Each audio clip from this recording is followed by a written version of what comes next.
Big Basket presents the RCB Podcast. Welcome to Big Basket presents the RCB Podcast, Bold and Beyond. And today we're in conversation with, you know what, leave it. This person doesn't even need an introduction. Let's not waste time with this. Let's go straight to the interview.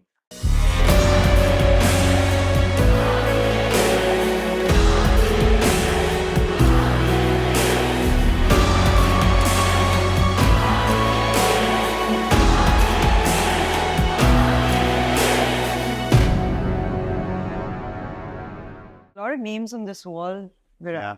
One has remained constant for 18 years. I mean, we won't get into RCB and 18 years and all that, but let's expand that conversation. If you think of global sports people, and I'm talking about legends and icons, the Jordans, Schumachers, Hamiltons, Cristiano Ronaldo's, Messi's. I think we did our research and found maybe only Tom Brady is one who stayed with one franchise for 19 years. Have you ever thought of it that way when you think about global sports people? There are a couple of others. They might not have been that big names. Steven Gerrard was one. Francesco Totti was one. He stayed at Roma through his whole career. I've mentioned this before. I had the opportunity to explore, to look elsewhere, especially in the very prime peak years of my career from 16 to 19. I had constant, this suggestions and whatnot to switch and this, that and the other. And at one point it did become really tough for me because there was just too much happening in my career. I was captaining India for a period of 7-8 years. I was captaining RCB for 9 years. There was expectations on me from a batting perspective every game that I played. I didn't have this sense that the attention is off me. If it wasn't captaincy, it was batting. If it was batting, it was captaincy. So I was always, in this space where I was like, what do I do? Yeah. And I was exposed to it like 24/7. And it did get very, very tough on me. And it did get too much in the end. That's why I stepped down. Because I felt like, okay, if I've decided I want to be in this place, I need to be happy. I need to have a space in my life where, I can just come and play my cricket without being judged, without being looked at as, what is he going to do this season? And, what's going to happen now, this, that, and the other. So I did feel, I wouldn't say tempted, but I did think about it. I also asked myself the question that what is more valuable to me? I have won a lot of things in my career for India. I have won a lot of accolades as well. Playing for India, there's always something that can keep you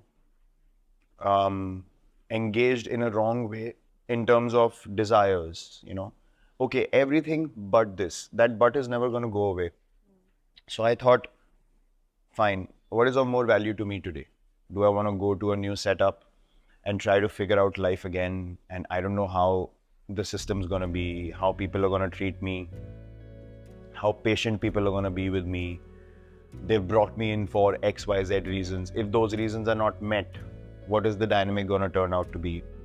So I felt like, what? For me, what's more valuable is the relationship and the mutual respect that has been created over so many years. And I'm just going to see it through now.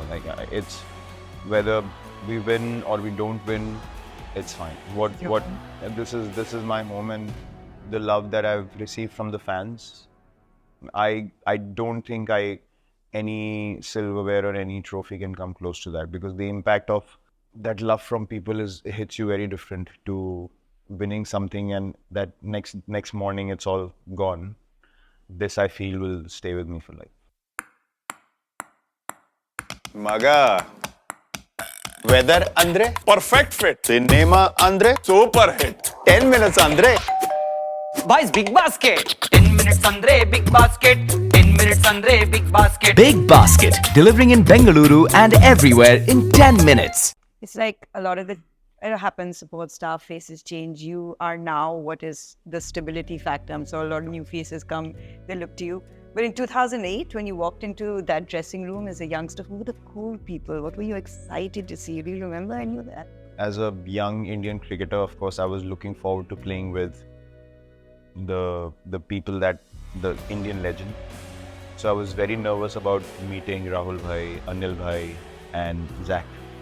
I became close to Zach because he more or less took me under his wing and really made me comfortable.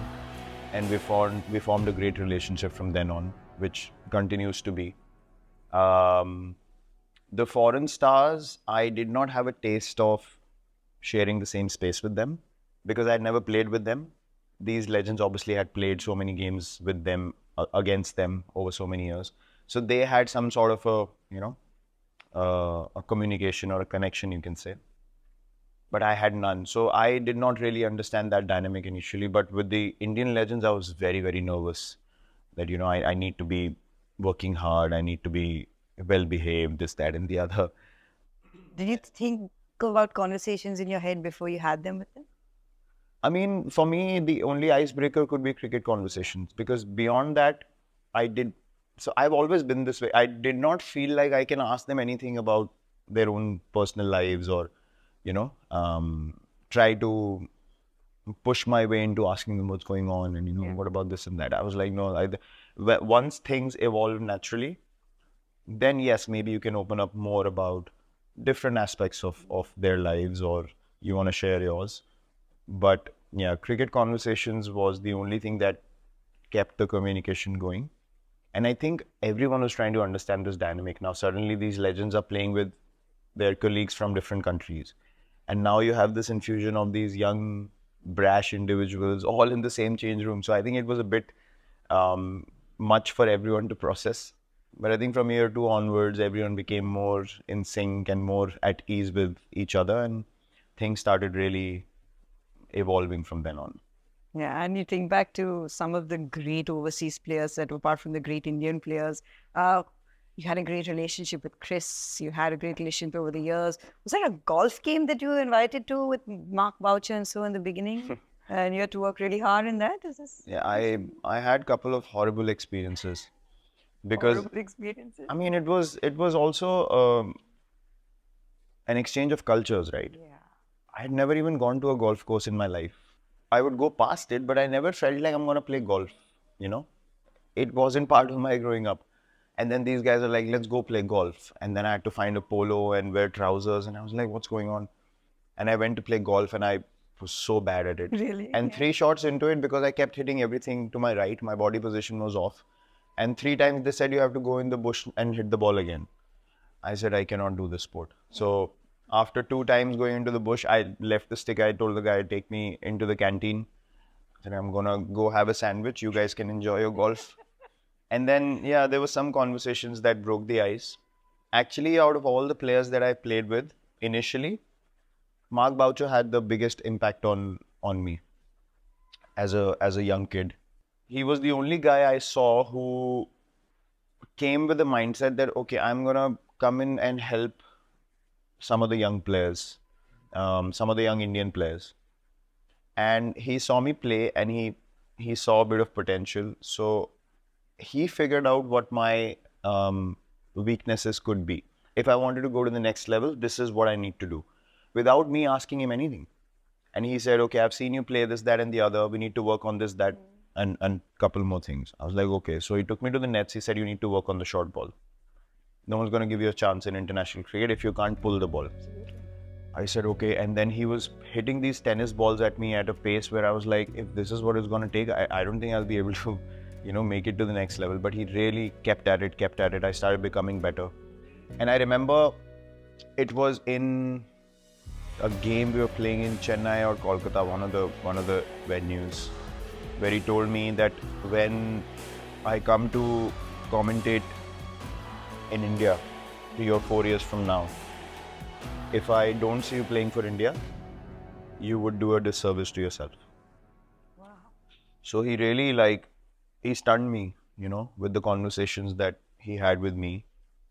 And that really kind of pushed me in the direction where I said, I need to start looking at how I can keep becoming better. He had a massive impact on me in those early years. I mean, there were conversations about you playing for India, but there was no one who had that sort of, or even within yourself, because IPL had started and sometimes you can just enjoy the phase of IPL and not take the other formats as seriously. So there was really no one else who was giving you that push to think about it. I was very realistic about my abilities because I'd seen a lot of other people play. And I did not feel like my game was anywhere close to theirs. The only thing that I had was the determination, and if I wanted to like make my team win, I was willing to do anything. And that was the very reason I got chances to play for India initially. And Gary and MS made it very clear to me that we are backing you to play at number 3, and this is what you can do for the team, and what you represent on the field, your energy, your engagement, that is of the biggest value to us. So we want you to play that way. So I was never looked at as this outright match winner who can change the game from anywhere. But I had this thing of I'm going to stay in the fight. I'm not going to give up. And that is what they backed. So that very thing that God blessed me with, that helped me to improve my game, my technique, everything. And I've never been shy to admit that I was not the most, technically sound and naturally gifted player. I evolved a lot while I was playing because I was very keen to learn and I was very keen to get better.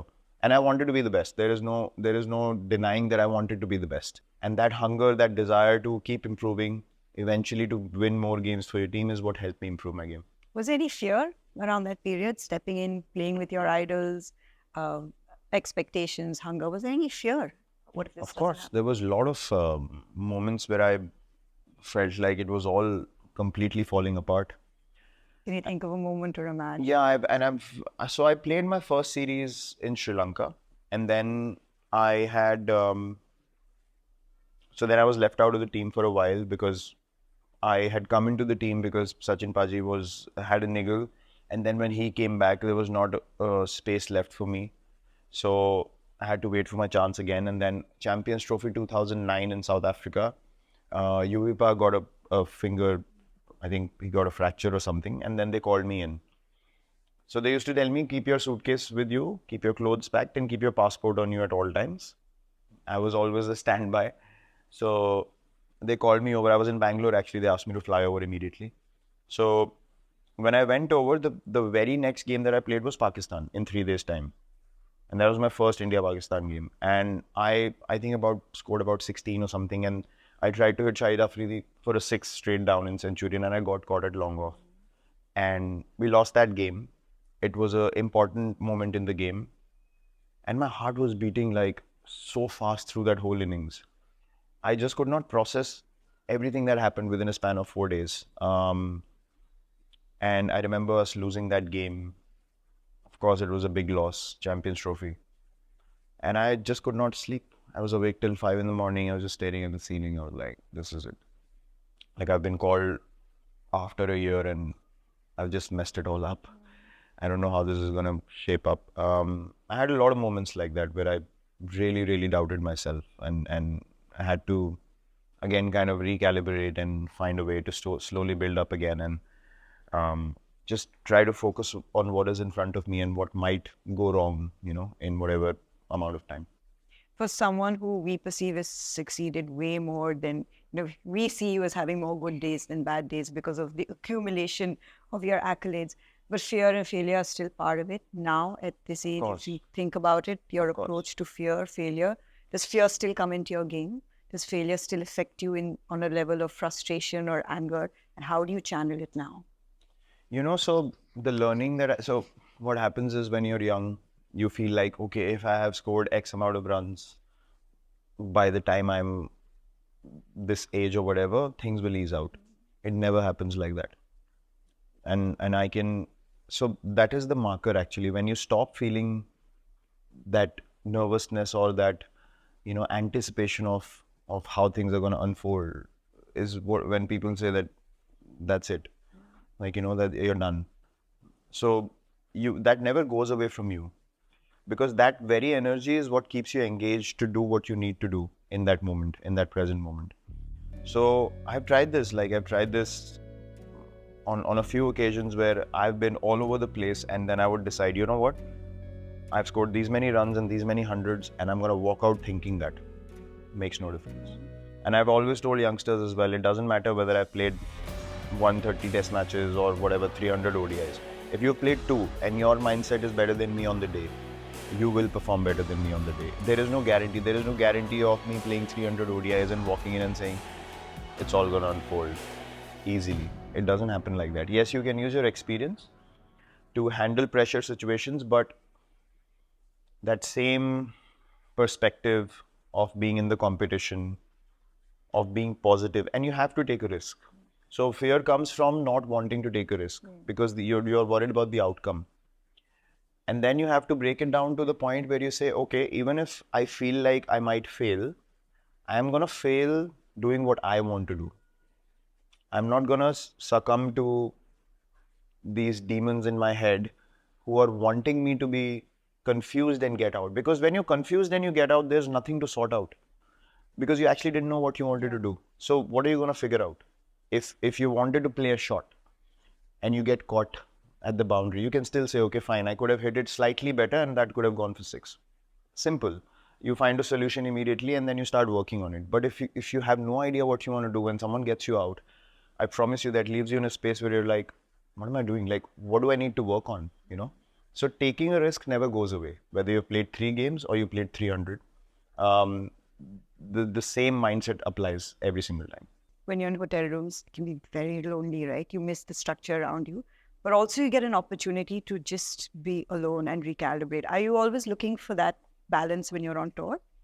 Yes. So what happens is for someone who might not get the kind of intensity of attention that is on me, they might feel like it's getting lonely in the room. But when you have such extremes on the outside, for me, my safe space is my room. And I talk to my family through the day. So it's very clear for me the things that I need, in my space, in my life. And I don't have this sense of I'm feeling lonely, I want to hang out, I want to go to this place or that place. I'm very happy with just taking care of what's in front of me. And as I said, trying to find ways to just keep my balance in check. And for someone, it might be going out, just socializing for a bit and those kind of things. For me, it's where can I feel the most balanced and the most peaceful. I do hang out with the boys every now and then. And yes, that's a nice, refreshing change. But I think on a consistent daily basis, I try to stay in my own space and really take care of or replenish, all the energy that's spent through the day by so much interaction. Is there something in your room, in your hotel room, that can remind you of your safe space? Is it something you carry, something materialistic that just kind of grounds you? Is that changed over the years, or something that you always carried with you for like the past 2 decades or something? There's no evolved answer to this. My packet of makhanas is what keeps me grounded. That's nice. Just sitting and eating makhanas in my room is my happy space. So, yeah. Maga. Weather andre? Perfect fit. Cinema andre? Super hit. 10 minutes andre? Boys, big basket. 10 minutes andre, big basket. 10 minutes andre, big basket. Big Basket, delivering in Bengaluru and everywhere in 10 minutes. All, growing up in Delhi is a very social place, as most places, as Bangalore is a very social place. You always, in fact, there's so many times I've done like interviews around your life and met up with your, your friends from school and all that with the same structure, the same set. That social life, that going out, that, when you're thrust into cricket, you always had going out with your group of friends. Is your circle still the same? Do you still meet up? Do you still revert back to, the Virat of 20 years ago when you meet them? Do you make a conscious effort to try and do that? So a lot of my friendships have been formed only through cricket. Because I've spent so much time playing cricket and being around cricketers, my friendships have been based on cricket. There is one friend of mine who I've known since I was 6 or 7 years of age, and he's still exactly the same with me. He is very, very content in his own life, doesn't ask me for anything, literally nothing. Even if I would myself offer something to him, tickets, this, that, and the other, he just doesn't take it. And he's exactly the same with me when I meet him now as well. So he's been one friend of mine that's consistently been in touch with me. The others, depending on what's happening in their lives, ups and downs, whatever, on and off. But yeah, I mean, I'm pretty much the same with everyone that I meet. I've met a couple of my under-19 teammates recently, Tanmay Srivastav, Ajitesh Argal, both who have become umpires now in the IPL.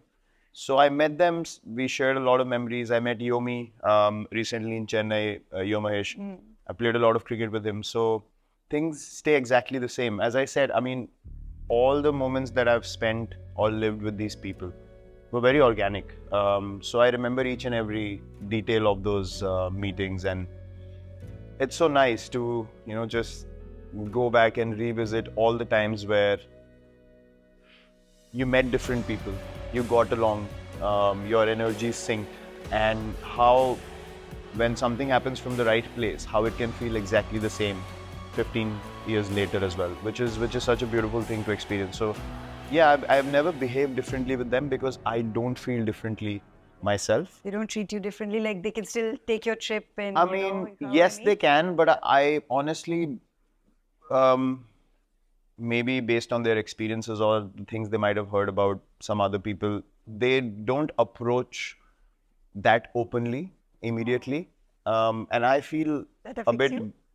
I don't think it affects me, but I just try to ease them, into the conversation or into that space, because I can sense that they might be feeling like I've changed, or now I'm at this position and I've become the cricketer that is in this prime position or whatever you want to call it.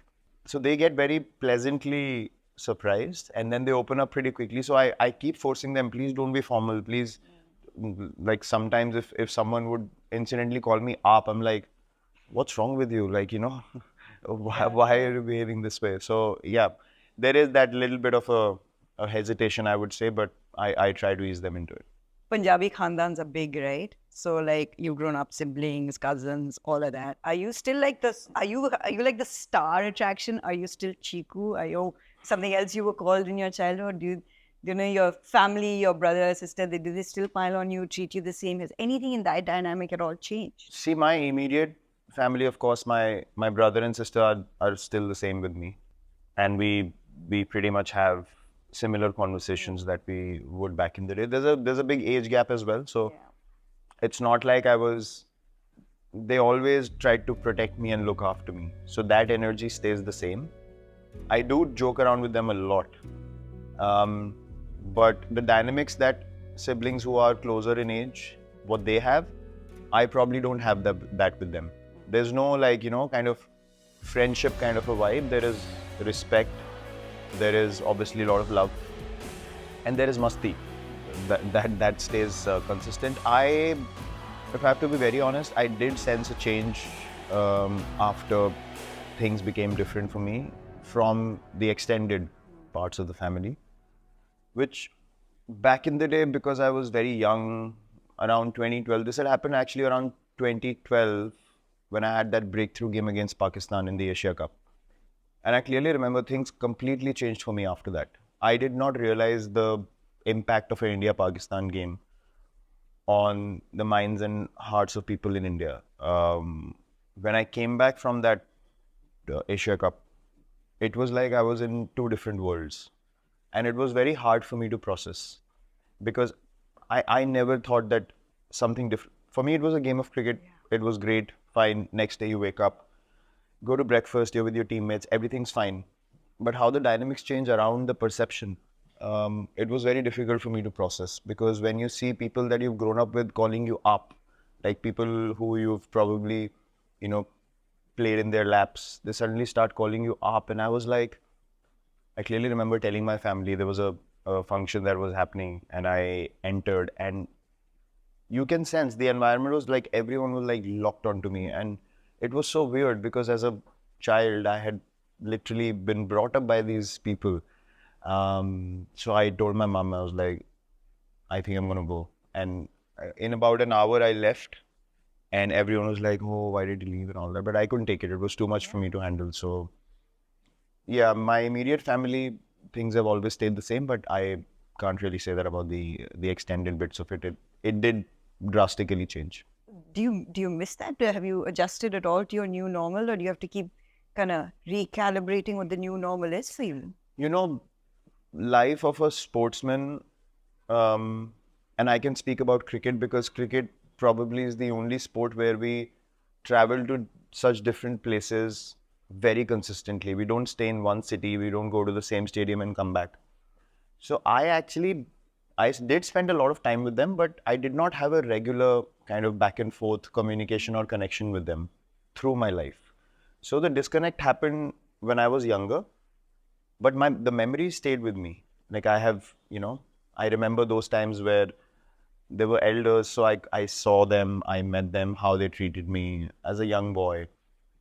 That dynamic changed, but I was never like, how a lot of people have very strong connections with their extended families. I never was able to do that in the first place. Traveled, yes, I was hardly around.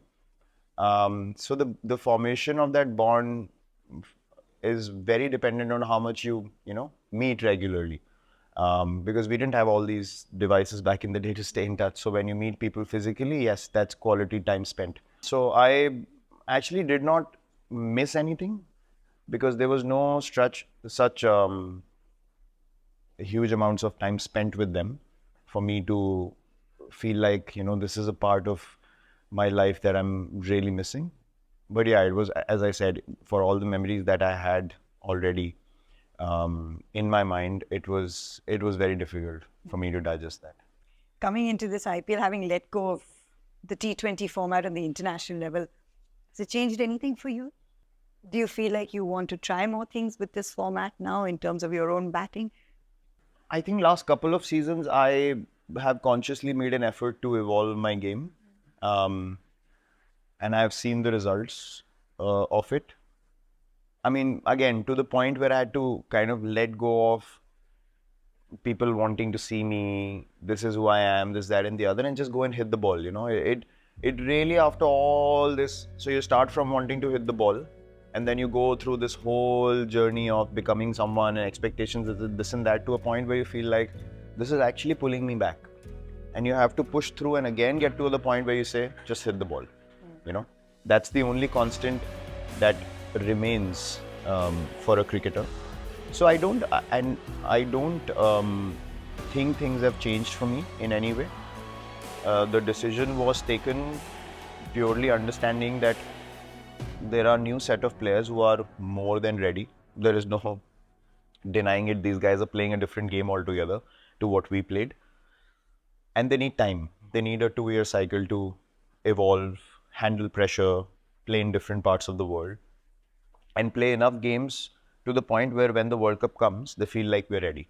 So the decision always has to be interlinked with how the team can evolve and grow into the unit that they want to be, because we also experienced those moments. We also got together as a team and we had to spend considerable time together to form that combination. As far as my own game is concerned, yes, I have looked to make a few changes, which I'm very happy about, because I had to kind of go out of my comfort zone and try different things. Again, the fear of failure cannot enter that space. So I knew that I'm going to get out a few times, and that's okay. I'm not going to expect myself to get 70, 80, 90 every game. Yeah, even an impactful 35, 40, which helps the team, is good enough for me. So don't give me the diplomatic answer, but were you proud of yourself after that final? Because self-worth is really, really important. The T20 final? I was more grateful than proud. I knew that I'm going to retire after that. So irrespective, that would have been... Yeah, irrespective, my decision was made. Like, I was very clear that this is my last T20 tournament. And I was just grateful for the fact that I was not able to get runs through the tournament, and how, like, I was put in that pressure situation again. And without having a sense of I was walking in with no confidence. I have to be very honest. And then when things are supposed to unfold for you, I get 3 balls, I get 3 boundaries, and I'm like, what is this game? Like, one day you feel like you can't get a run, and suddenly you walk into one of the biggest days match, of your career, and things just start happening. And then you're put in this situation where the team needs you, and this performance happens through you, and you're like how? And that's when, you kind of understand, okay, this is the amount of hard work, and then you arrive to the ground, and then whatever has to take place will take place. The preparation is in my hands, the results are not in my hands, and I just have to stay true to my instinct. If I have to hit the ball, I have to hit the ball. That is my only responsibility. Where that ball goes, how the execution will happen, that all because there are other people involved as well. You know, we tend to forget this, and I've consciously tried to be aware of this through my career, that when in my position, everyone wants me to do well, but there are so many people that want that guy to do well as well. So there is no preference here. There is no guarantee that my position is greater than his. He also has a family, he also has friends, he also has people who would love for him to do well. He's also sharing the stage with me.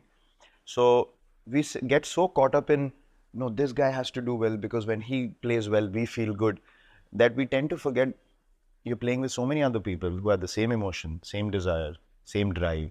Everyone wants to perform, everyone wants to do well. So when I don't succeed now and someone else succeeds, thankfully I'm able to look at it that way as well, that that individual also has the same emotions and feelings as you. So you don't deserve to perform every time. It is not yours for the taking every time. There's so many dynamics that play out, and you just have to put your head down and just be honest with your work. Maga. Weather andre perfect fit. Cinema andre super hit. 10 minutes andre. Boys, big basket. 10 minutes andre big basket. 10 minutes andre big basket. Big Basket, delivering in Bengaluru and everywhere in 10 minutes. I have to tell you that post-match show of that T20 final, I've never made more people cry. And it started with Ishant Sharma. Because your visuals were running, and I asked him obviously about, Delhi boys growing up together.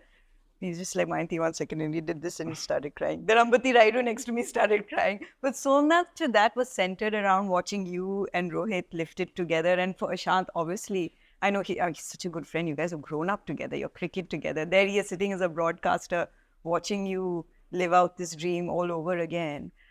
It was amazing to see that moment of sentimentality and vulnerability. And I don't know if you know that or not, but it really impacted so many of your, older friends who played with you, to see you lift that trophy. Yeah, I saw Ishant's clip as well. So again, he's someone that I very naturally connected with, and nothing, absolutely nothing has changed from day one. Regardless of whether we've played together or we don't play together anymore, when I see him, it's exactly the same. And I can absolutely share everything with him, without any judgment, with complete understanding and complete empathy. So he's also a very special individual in my life. And of course, it was, I think when you're connected with someone in a strong way, you can kind of feel what they could be going through or could have gone through. So I think that energy reaches everyone. And we were all emotional about it because we were trying for so long. There have been so many ups and downs. Personally, for me, if you ask me, I had 3 back-to-back setbacks in terms of ICC tournaments, if you put it that way. 2014 finals, 2016 semi-final, which really, really hurt me. That hurt you. 2017 Champions Trophy final. So it was, and 2015 semi-final. So final, semi-final, semi-final, final. 2019 also, because I was there for all, Virat. I was there for all. 2019 also was a massive. That was the first time actually after the the semi-finals got over, and the next morning we were going to leave Manchester. When you wake up and you have no kind of understanding of what you want to do, you're dazed. It was like the feeling you get when you have a horrible hangover. It was like that. I had no idea what I wanted to do, whether I wanted to drink coffee, brush my teeth. What is the next step? I was completely gone. I could not make sense of it. Everything was fine. We had to play in the afternoon, and it rained, and then we had to come the next morning. Early morning conditions, this, that, and the other. So I was like, what are the odds? But then again, how things unfolded, again, so you have to kind of go back into that space of looking at things. You can't get lost in what happened to me and this is what I'm going through. And maybe it was meant to be that way. And then it was meant to be for England, the way they ended up winning. You can't make sense of these things, you know. You just have to accept things the way. Of course, accepting is very hard. To process it is very hard. But you have to get to that point and you have to keep moving. Maybe need to change the narrative around one-day cricket. A lot of people say that this is a format, it's so long, it might struggle. Broadcasters come with certain numbers. We just had a very successful Champions Trophy. Before that, you reached the final of a home World Cup with a perfect 10. This is a format that you own. You're a Goliath in this format, the way you construct an innings, the way you chase down an innings. What is the beauty of one-day cricket? The beauty of one-day cricket, and a lot of people realize that in the Champions Trophy as well, you need to bring in all facets of your game to be successful in ODI cricket. You need to have patience, you need to have the explosive game, you need to have stamina, you need to have explosive power, and to have that intensity, especially while fielding, because it's not a format that's running slow. You have to keep presenting the T20 intensity over a period of 50 overs. So you need a certain physical preparation. So now we've gotten used to pace of Test cricket, pace of T20 cricket, which finishes very quickly, and this one you can afford to stand in one place and not move too much. The one-day format doesn't allow you to do that. You still have to be dynamic. You still have to apply all those facets of the game because sometimes the conditions might not allow you to play in a T20 manner. So you have to buckle down, still strike at 90, 92, still rotate strike, still hit the odd boundary. So it's a very calculative kind of a format where the situation tells you what you need to do and you have to have all the facets of your game ready to be able to apply them in different scenarios. And I've seen that especially with the players coming up, they are still trying to figure out how to play this format. Because we've gotten so used to flat pitches and just wanting to hit the ball that when it's not there, the second option for them, and I understand that because their cricket is based on a lot of T20 cricket and a lot of ODI cricket which has to be attractive for people to watch because people are also getting used to watching the slam bang, hit the ball, sixes, fours all the time. That high pressure games, they're only engaged in a format like Champions Trophy or World Cup. Outside of that, they don't have patience for it, right? So to make one-day cricket exciting, we've been making flat pitches for the longest time. Only in this tournament where the pitches were a bit challenging and the format was short and it was a big tournament, people were like, oh, what's going to happen? They were engaged even through the pressure moments. So this is a dynamic that will exist. And I always tell people that, through playing all the bilaterals and everything, the real characters of people will be revealed when the big tournaments come. Because in big tournaments, you have 2 games to mess up. Here, like for example, in the IPL, you get 14 games. There you mess up 2 games, You're done. your flight's done, your ticket's booked. So how people handle pressure, are they still able to follow through with their games? And the ones who will are the ones who will, start becoming the match winners eventually in whatever amount of time. So that will be their marker. And I can't blame these guys because we have grown up on one-day cricket. We have grown up on the time where, the restrictions were not there and the ball's reversing after 35 overs and you still have to find a way to score. So we've grown up on a lot of strike rotation. We've grown up on handling pressure. And then we had to evolve to the explosive game that these guys have today. So it's a give and take. You have to learn from each other's skills to eventually make your game well-rounded so you can perform in different situations. It was very interesting from a broadcaster's perspective because you always focus on the first 10 and the last 10, but to show teams and what they did in the middle overs. Yeah. Now that's where you operate as a batter and that's where you have to operate as a fielding unit with your bowling changes. So how do you own those middle overs? Is that the key to success? Because we saw that reflected in numbers, but I'd love to hear your perspective actually playing those full 50 overs. Let me put it this way. If you don't hit a boundary for 3 overs, you start feeling anxious. Something's wrong. Whereas my output is, okay, what's the score on the board? We're 15 overs into the game. We're 70. What are we chasing? What are we looking to set up? By over 35, next 20 overs, this is the score that we should have, which is a realistic target. And I'm very happy to get there through rotating strike. Every now and then I will get the odd boundary, but I'm not feeling desperate or anxious. that I need to hit a boundary. And when you have that calmness and composure, the opposition can also feel it. And if they're not able to stop runs, at the same time you're not giving them chances to get out, your chances of succeeding become higher. So it's the composure that comes with a lot of experience of having played that way that keeps you calm. So not hitting a boundary for me is not a problem. You know, it doesn't make me feel like something wrong is happening. I think that is the difference of playing well through middle overs. And as a bowling unit, again, very underrated thing is the kind of activity that happens in the ring, inside the 30-yard circle, how you field, how you stop singles, are you able to move well as a fielder in a hot spot, and you stop 2 singles here and you stop a single there, and the guy goes for a big shot. This thing will never be highlighted, but the kind of pressure you can create as a fielder through the middle overs, for that you need physical preparation. Every ball, same intensity for 40 overs, it doesn't come on the day. It comes with the work that happens off the field. How you eat, how you sleep, how you train, how well you are prepared physically. Then you'll be able to go there and say, okay, for 100 overs, this is the intensity I have to put out and I'm ready for it. Then you can start creating a difference. So I think with time, all these guys will realize that this is the kind of effort that's going to take to be very efficient in ODI cricket. Big Basket presents RCB Podcast. So Virat, our digital partners, Big Basket, I've got a hamper for you. So let's open it. Let's see what you will actually take from this hamper. There's makhana. First thing we have is makhana. बड़ी अच्छी चीजें. No added sugar. Headphones bhi hai. Headphones भी है. There's headphones. Oh, tulsi, chamomile There's tea. sunscreen. There's something from Kama Ayurveda. That's really nice. Very nice hamper. But thank you so very much for chatting with us. Pleasure. And giving us so many great moments actually to talk about it. Being very open about your life. So thank you for that. It was I lovely. appreciate it. Thank you so much.